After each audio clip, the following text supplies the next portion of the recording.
Hmm, gurih, crispy, dan renyah banget.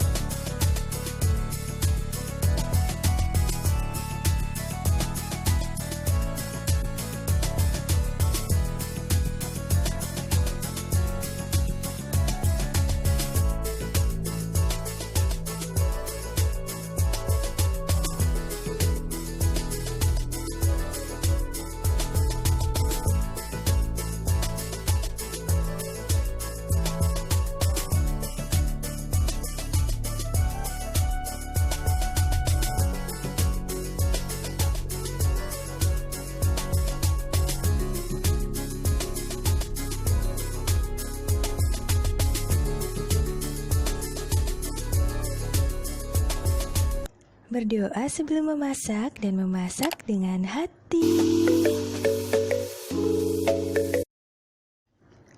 Jangan lupa subscribe ya sahabat, karena subscribe itu gratis selama-lamanya.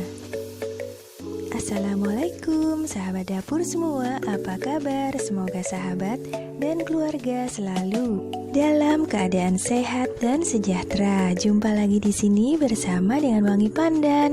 Di kesempatan kali ini Wangi Pandan akan membagikan resep kari puff atau yang biasa disebut kari puff pusing.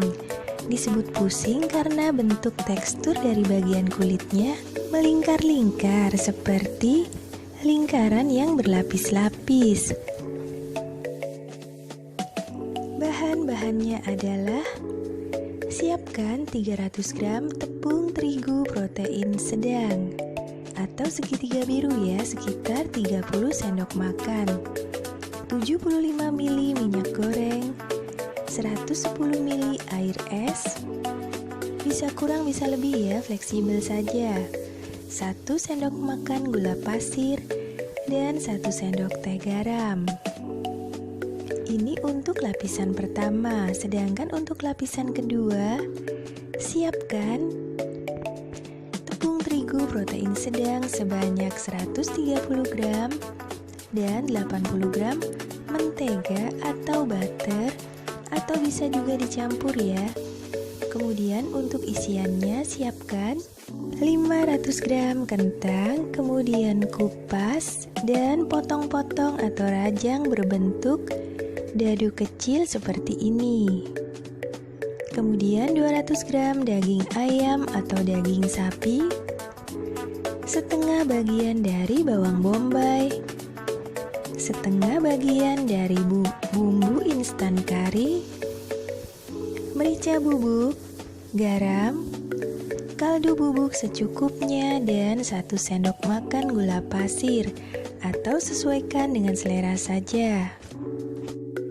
Dan jangan lupa untuk mencuci tangan sebelum melakukan aktivitas ini, atau gunakan sarung tangan plastik yang telah dicuci dengan bersih terlebih dahulu, agar makanan yang kita hasilkan tetap steril dan higienis serta tahan lama.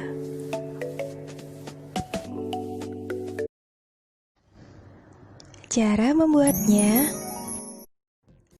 langkah pertama, ayamnya kita potong-potong terlebih dahulu, dan bawang bombaynya juga. Kemudian setelah itu panaskan minyak, goreng kentang yang telah kita rajang tadi. Nah sahabat, jika sahabat tidak ingin menggoreng kentang ini juga bisa ya. Namun biasanya jika digoreng, kentangnya akan berbentuk utuh dan tidak hancur. Goreng kentang hingga matang.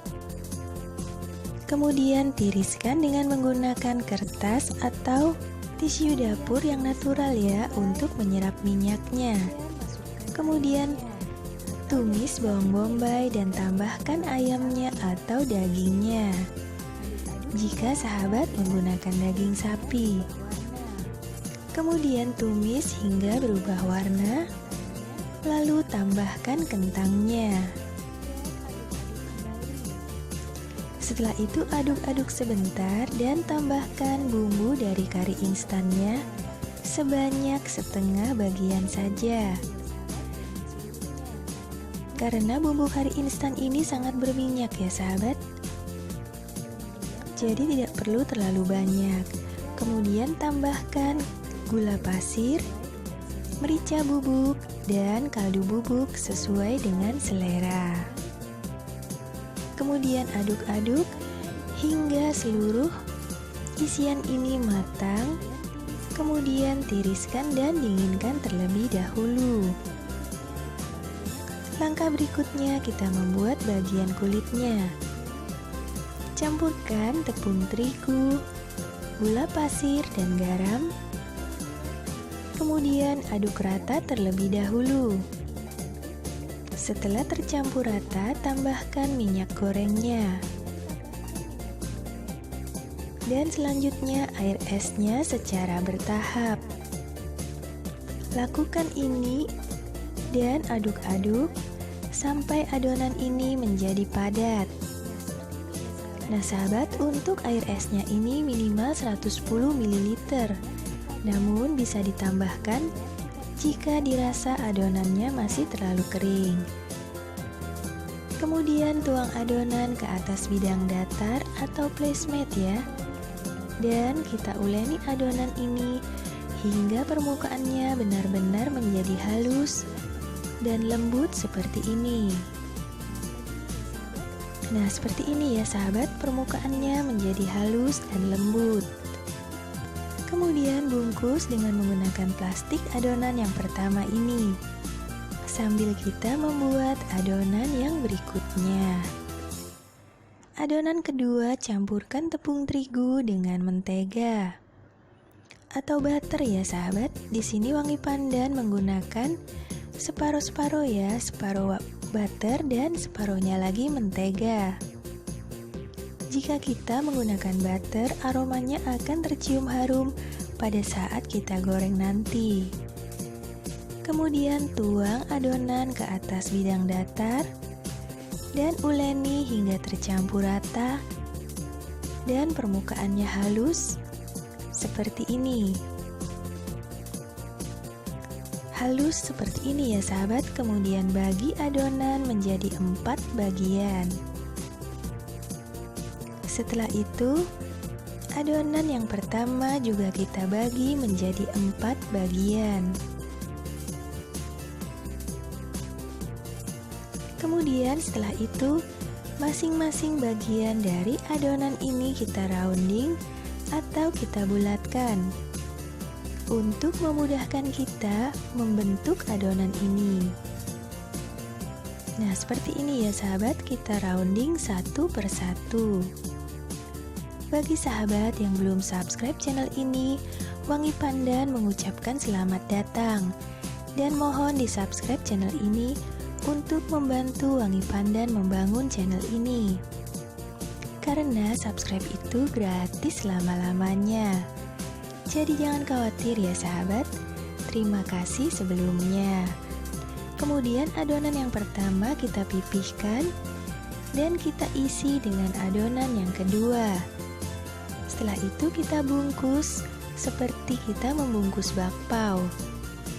Kemudian pipihkan adonan ini hingga berbentuk memanjang atau lonjong. Kemudian gulung dan kemudian pipihkan kembali hingga berbentuk melonjong seperti ini. Nah sahabat, jadi satu bagian dari adonan ini kita pipihkan sebanyak 2 kali. Kemudian tekan-tekan agar bagian dalamnya menyatu antara adonan pertama dan kedua. Dan jangan lupa selalu tutup adonan menggunakan plastik agar adonannya tidak kering dan bagian permukaannya tidak pecah-pecah atau retak. Lakukan hingga seluruh adonan ini telah terbentuk menjadi adonan yang melonjong. Nah seperti ini ya sahabat. Satu bagian ini kita pipihkan dan kita gulung 2 kali. Dan kemudian kita tekan-tekan secara perlahan agar kedua adonan ini menyatu di bagian dalam. Setelah itu ambil satu adonan Dan kita bagi menjadi 8 bagian. Gunakan pisau yang tajam untuk memotong adonan ini ya, agar lapisan bagian dalamnya tidak terlepas. Nah, seperti ini ya. Mulai terlihat lapisan kuning dan putih berbeda warna ya sahabat. Nah, seperti ini ya, berbeda warna antara putih dan kuning. Setelah itu siapkan bagian isiannya dan kita mulai mengisi. Pipihkan 2 bagian adonan. Tips dari wangi pandan, jangan terlalu ditekan ya pada saat kita memipihkan adonan, agar adonan ini lapisannya tidak terlepas satu sama lain. Nah, seperti ini ya sahabat. Pipihkan secara perlahan saja. Kemudian isi menggunakan isiannya dan kita padatkan bagian isiannya ini agar pada saat matang nanti bagian isiannya ini tidak mudah terburai pada saat digigit. Kemudian rapikan bagian sampingnya dengan cara ditekan-tekan dan kita pilin seperti kita membuat pastel. Nah, seperti ini ya sahabat. Mudah sekali membuat kari puff pusing ini. Tekan-tekan bagian sampingnya terlebih dahulu agar rapat. Setelah itu kita cubit dan kita tekan, cubit dan tekan seperti kita memilin bagian tepian dari pastel. Lanjutkan hingga seluruh adonan ini telah terisi. Jangan lupa bagian isiannya untuk dipadatkan terlebih dahulu. Dan bagian sampingnya ditekan-tekan agar merapat satu sama lain. Setelah itu, baru kita cubit dan tekan seperti ini. Setelah seluruh adonan ini terisi dengan isiannya siap untuk digoreng. Panaskan minyak dan goreng kari puff pusing ini dengan menggunakan api sedang dan jumlah minyak yang cukup. Kemudian goreng hingga berwarna kecoklatan. Jangan lupa untuk dibalik-balik agar warna kecoklatannya merata antara bagian atas dan bagian bawahnya. Setelah berwarna kecoklatan, siap untuk ditiriskan. Nah sahabat, kari puff pusing ini memiliki tekstur yang sangat renyah dan bagian dalamnya terasa gurih. Siap untuk disajikan hangat-hangat. Terima kasih telah menyaksikan video ini. Semoga resep ini bermanfaat dan sampai jumpa.